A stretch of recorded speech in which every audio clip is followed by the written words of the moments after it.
મહુવા શહેરમાં ડીઝલ અછતની અફવાઓ વચ્ચે પેટ્રોલ પંપ પર લાંબી લાઈનો જોવા મળી રહી છે. ખાસ કરીને ખેડૂતો ટ્રેક્ટર અને ડીઝલના કેન સાથે વહેલી સવારથી જ પંપ પર પહોંચી જતા ભારે ભીડનો માહોલ સર્જાયો હતો.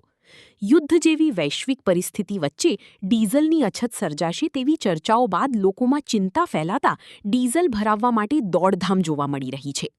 મહુવા શહેરના વિવિધ પેટ્રોલ પંપ પર ડીઝલ ભરાવવા માટે વાહનોની લાંબી કતારો લાગી હતી. ખેડૂતો મોટી સંખ્યામાં પોતાના ટ્રેક્ટર અને ડીઝલના ડબ્બા સાથે લાઇનમાં ઊભા રહ્યા હતા. અફવાઓના કારણે લોકો જરૂરી કરતાં વધુ ડીઝલ ભરાવી રહ્યા હોવાનું પણ સામે આવ્યું છે.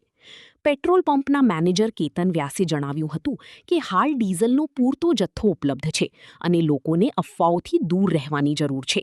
જો કે ઉપરથી પૂરતો સ્ટોક સમયસર નહીં પહોંચતા થોડી ઘણી અગવડતા ઊભી થઈ હોવાનું પણ તેમણે સ્વીકાર્યું હતું.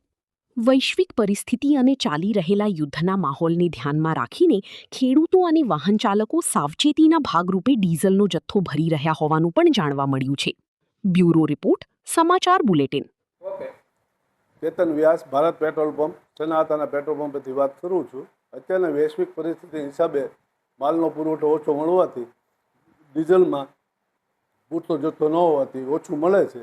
એના હિસાબે થોડીક તકલીફ પડે છે. બાકી ઓઇલ કંપનીઓ પૂરતો માલ આપે એટલે પરિસ્થિતિ પછી થાળે પડી જશે. અને જે આગામી દિવસોમાં જે પેટ્રોલ અને ડીઝલ નહીં મળવામાં આવશે તો શું જે પેટ્રોલ પંપ બંધ રાખવામાં આવશે?